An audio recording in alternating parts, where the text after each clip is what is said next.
Hey man, what's happening? It's Cool Water, the Digital Dope Man, here in another episode from Barroom Chats podcast, where we talk about entertainment, politics, culture, education, and business. This is something real quick that I want to just get off. I just happen to be watching something. So tonight, I want to talk about, I'm going to delve into the sports arena, but it's going to be tied back into business and capitalism as well. For those of you who are new to me or new to what I'm doing, I'm the originator and creator of the podcast called Barroom Chats, and Barroom Chats is basically a podcast that is designed to pretty much just regular everyday conversation, man, like you be at the bar, and it ain't nothing special. You know, you sipping and you talking. That's really what it's about. But again, you get more out of a conversation when you ain't got to put on airs and try to be somebody you not. Like a lot of people may do when they're in uniform working somewhere. So that's really the concept with that. And, we just try to keep it real simplistic and realistic as possible. So again, tonight we talk about the sports. Going back to, and I'm going to tie into a lot of different things. The title to this should be Golden State Warriors, the Land Barons, and Capitalism. Golden State Warriors, the Land Barons, and Capitalism. I was watching 60 Minutes. 60 Minutes had a quick preview, quick 13, 15 minute segment on the Golden State Warriors, and they was talking about, the usual rhetoric, team members, teammates, winning games, blah, blah, blah, blah, blah. And then they got to the section which caught my attention about the owners. So many of you remember some years ago, LA Clippers had an owner, and let me see if I can pull him up real quick. He got caught for talking bad about black folks. LA Clip.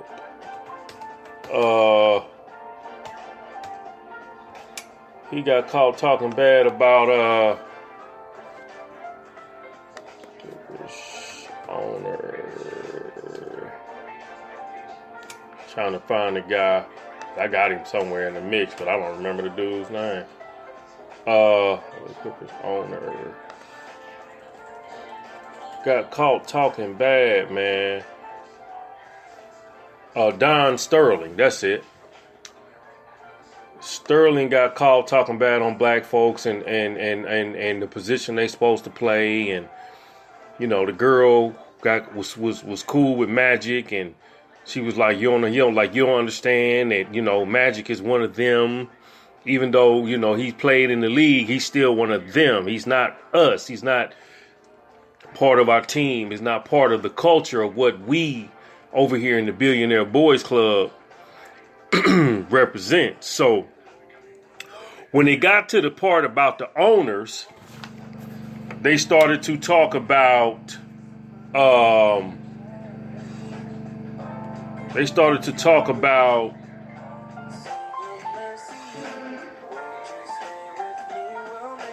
the team moving to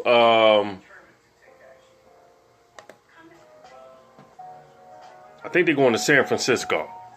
And y'all got to give me a second because I'm trying to put my thoughts together, because this is something, like I said, I'm just touching on. So they moving to San Francisco. They leaving Oakland. They're building a brand new facility. And money is flowing pretty good. Okay, so now President Rick Wells, who was in charge of I guess, the construction and putting a new facility together, was taking the host, the interviewer, on the tour of what was going on with the situation with the new upcoming stadium. And they walk into a private room, a suite, and he was like, man, how much does the suite cost? And he was like, man, if you got to ask, you can afford it. Come to find out, it's about $2 million a year. Comes with a butler, comes with wine storage spacing, just top of the line. And, you know, any sporting event, or what's the word I want to use? Any clubhouse event that's tied to a sporting team, you're going to get the best. You know what I'm saying? Like Atlanta Falcons, they got, you know, new stadium, Mercedes-Benz, private suites. Ain't no telling what people paying for that. It may be, you know, a couple $100,000 a year, $200,000-$300,000 a year, but you're going to get the best. So Rick Wells is, you know, going through his spiel, talking about the new stadium, and then they move over to the owners. Okay? One owner, Joe Lacob, venture capitalist, business executive. Another guy, Peter Guber, business executive, film producer. They paid $450 million for the team. It's valued at $3 billion now. At first, it was a problem because, you know, naturally, they don't know if they're going to make their money back because this is private interest money, right? They're building a new stadium with private money. But now the team is worth $3 billion, way more than what they paid for it. Way more than what they paid for it, and the possibility of growth is still there. It's not anything out of the norm for Golden State, who is now winning games and, you know, got 3 NBA championships under their belt, you know, to see coming in the future. So what's the reason for this podcast? The reason for this podcast is because I'm tying all this together because people been screaming Nipsey, you know, Nipsey Hussle, and, you know, his accomplishments and things that he's done. And that's a good thing. You know, he's done a few things that, you know, people can look to and kind of model. But black folks are so skittish, sheepish, blinded by the light. You know, it took y'all this, you know, the dude to die for y'all to say, oh, man, he really out there getting it. But in reality, he ain't even scratched the surface. He ain't even scratched his ass good. When you start talking about ownership and wealth and the land barons and capitalism, dudes ain't playing. They not playing no games, man. Where you can turn around and be like, oh man, we moving. You know, these guys that own the Golden State Warriors are billionaires. You know, and when you go across the league for basketball, football, baseball, most of the team owners are billionaires. So when you get to hearing people talking about how, you know, so-and-so, he making moves, he doing, man, you're not doing nothing. And this ain't no disrespect to Nipsey, because again, like I said, I didn't follow the dude. You have to listen to my other 2 podcasts. I'm glad he was out there trying to build. That's a good thing. But what I'm trying to get people to understand is that the game is so much deeper. The rabbit hole is so much deeper than the surface level shit that y'all thinking. And most of these guys that you see, they're tied to the corporate entity that pays them. Even though Nipsey may have been independent in some rights with his music, he still was tied to the corporation, EMI, and whoever else was coming through making a deal. So they helped catapult his net worth a little further. So if he was able to do it on his own at $200,000 or $500,000, And then he ties into the corporation, the music label, and then they helped him go to, 2-3 million. I mean, you still tied into the structure, man, that made you. Y'all not doing nothing. And see, this is the stuff that Claude Anderson be talking about. You're not playing the game of wealth and power in a manner where it's going to really have a major impact. An individual don't have no power. There is no power in individualism. It's group power that makes the power. You feel me? It's group power. These are owners. These are the descendants of former slave masters, former gangsters, former drug dealers, former prostitutionists, former capitalists, former political executionerists. These are people, these are the descendants of folks who came to America for the game called power, and they turned around and they beat up on the American system by any means necessary. If that mean they had to set your house on fire, somebody else is going to get set on fire. When you study the mob and what they done, and put a lot of their people in position. You see, a lot of their people in position. When you study the Irish, they put a lot of their people in position. When you study the Italians, they put a lot of their people in position. Jews, they put a lot of people in position. You ain't got shit. So what Nipsey did was good. It was cool. He was building. Ain't no harm in that. But he ain't scratched the surface, man. He ain't scratched no surface. Buying the block ain't nothing like owning America. Buying the block is nothing like, you know what I'm saying, having infrastructure and corporations that relegate and dictate what the hell's going to go on in the neighborhood, in the community. Like I said before, even though Nipsey was doing his thing, the majority of people in on the Crenshaw Boulevard and in the surrounding LA County that's in urban neighborhoods is going to get pushed out regardless because gentrification was coming through.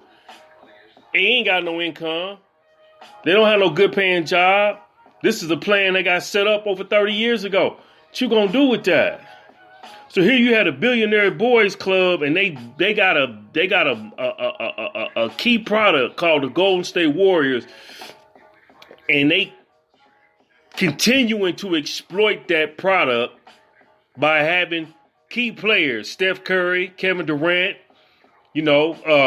Coach Steve Kerr. Boom. Move the team forward. Become a staple in NBA history. You know what I'm saying? $2 million suites. You got somebody like Arthur Blank. They built the Mercedes-Benz Stadium for the Falcons. Hundreds of thousands of dollars you got to pay to be in the suites. You know what I'm saying? The money is being made on the other end, and it's not being made on the end dealing with us because why? We're not playing the game of power. You got all these entertainers up here. Man, they ain't out here trying to build like that. They might do a clothing line. They might go start a couple of businesses. You got Master P, who keeps coming with some innovative stuff. And he got a lot of holdings in different things that he's put his money into. But we talking about a game that's being played different. When you impact the neighborhood like Nipsey was trying to do, and then you turn around and you employ 1,000.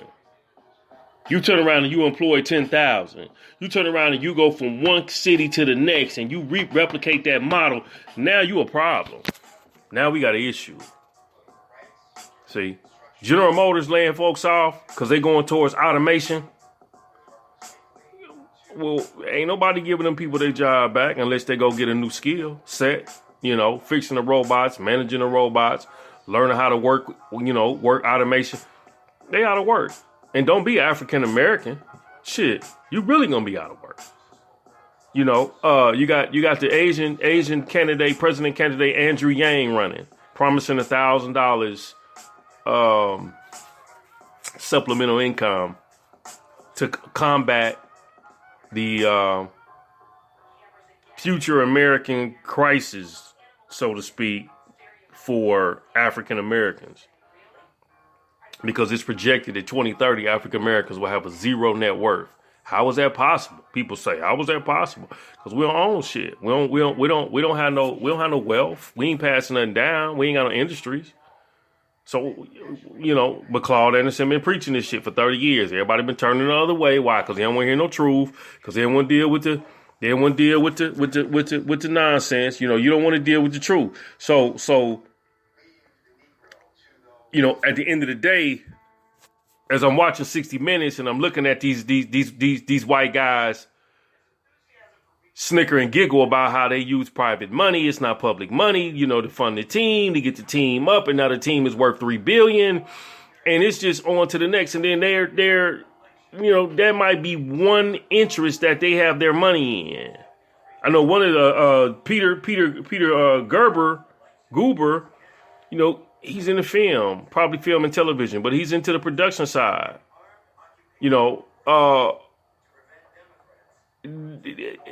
Where's our NFL teams at? We ain't got none. Where's our NBA teams at? You might get a minority interest, like Magic Johnson, who just stepped down. You get a minority interest, but that ain't an interest that's gonna put you in no power position. 10%, 2%. I think he ain't got but like 2% interest. People, that's for fun. That's to allow you the ability to, look like you making some moves with the team. But these are land barons, and the land barons came from the early 1800s, 1860s, after the Reconstruction, Reconstruction era, Civil War, post-Reconstruction, Civil War era, pre-dynastic era, during we would say the slavery era, which probably started around in America, probably started around 17th century. When they came in through South America and started setting up shop, and then they started to moving towards the 1800s. But this is the descendant of wealth, man. Now you have some guys who come along, and they may go,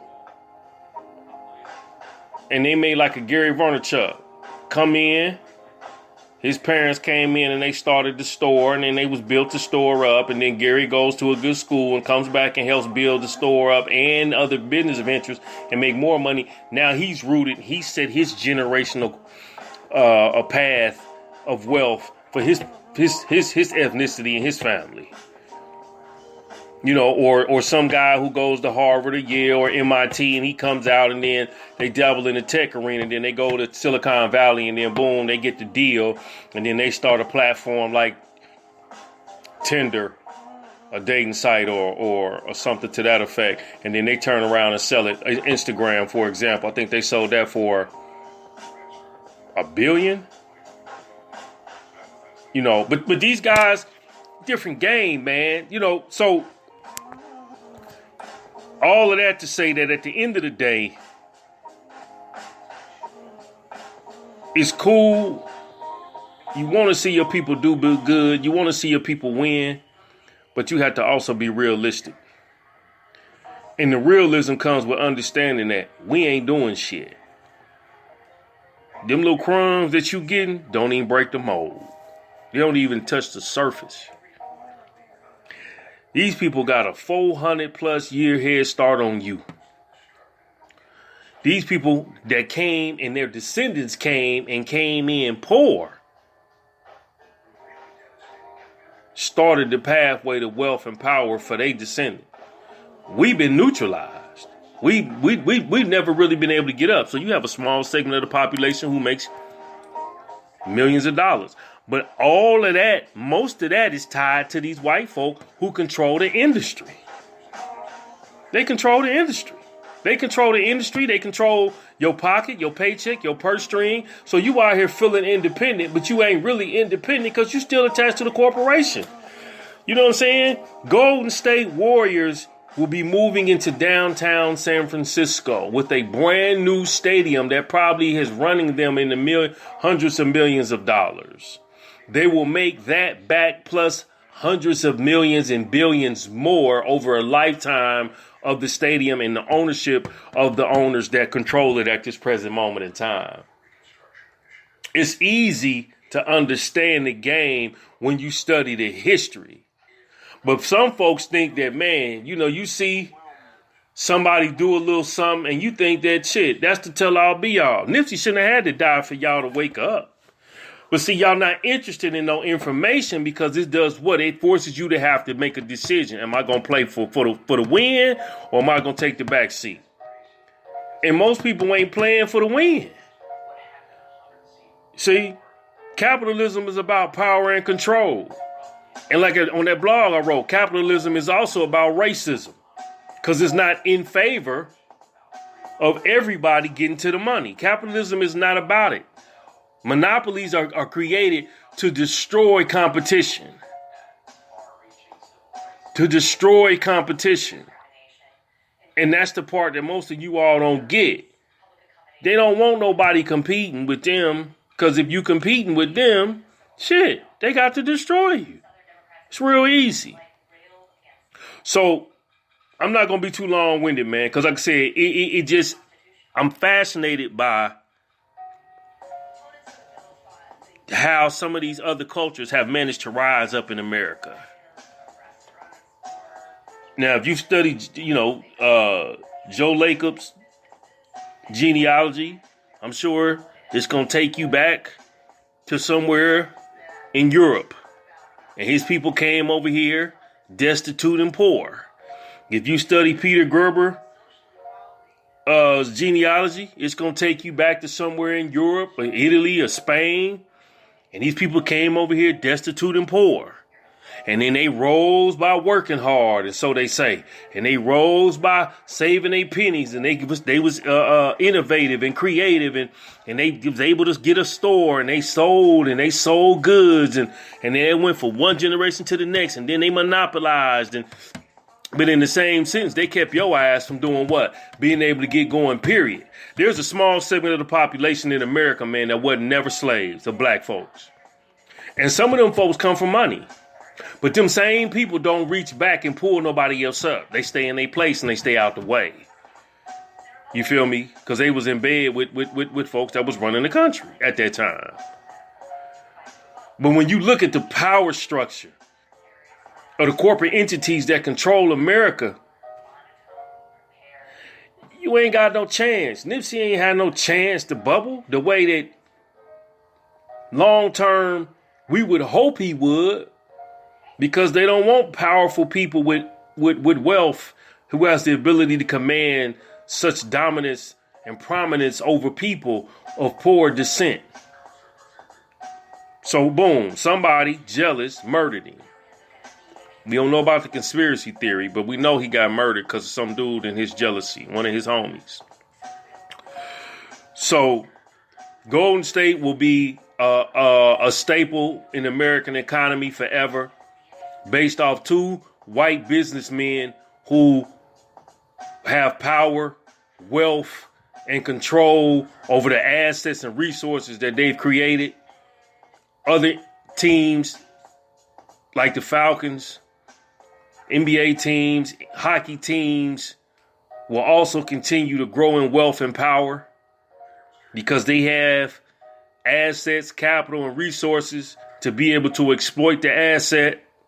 Same thing, in